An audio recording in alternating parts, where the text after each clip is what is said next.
இப்போ நம்ம 5th type தான் பார்ப்போம். இந்த 5th டைப்பில் நம்ம காலில் வந்து ஈஸியாக எப்படி கட்டலாம் அப்படின்னு தான் பார்க்க போகிறோம். நம்ம ஃபஸ்ட்டு டைப்பும் அடுத்து வந்து 3rd டைப் சொம்பு வச்சு கட்டணும்ல, அதே மாதிரி தான். இப்போ அதெல்லாம் எதுவுமே இல்லை, நம்ம நார்மலாக காலில் வச்சு எப்படி கட்டுறது அப்படின்னா, இது வந்து கால் கட்டு அப்படின்னு சொல்லுவாங்க. ஃபஸ்ட்டு பிள்ளைங்களுக்கு சொல்லி கொடுக்கணுன்னா இப்படி தான் சொல்லி கொடுப்பாங்க. அதே மாதிரியே நம்ம வந்து இந்த கார்னரில் நாட் போட்டு எடுத்துகிட்டு ஒரு நூல் வந்து நமக்கு எக்ஸ்ட்ரா இருக்கும், 2 நூல் வந்துட்டு கட்டை விரலில் ஜாயிண்டாக இருக்கும். பார்த்தீங்களா, ஒரே லென்த்து தான் ஃபுல்லாகவே.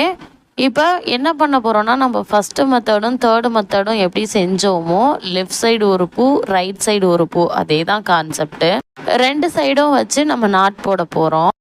நீங்கள் கூட கேட்கலாம், பூவை போய் காலில் வச்சு கட்டலாமா அப்படின்னு சொல்லி கேட்கலாம். நீங்கள் வந்து சாமிக்கு வைக்கிறீங்க அப்படின்னா நிச்சயமாக நீங்கள் காலில் வச்சு கட்டாதீங்க. அதுக்காக தான் சொன்னேன், அந்த கரண்டி மெத்தடும் அந்த சொம்பில் வச்சு இது மாதிரி கட்டுறதும். நீங்கள் வந்து தலையில்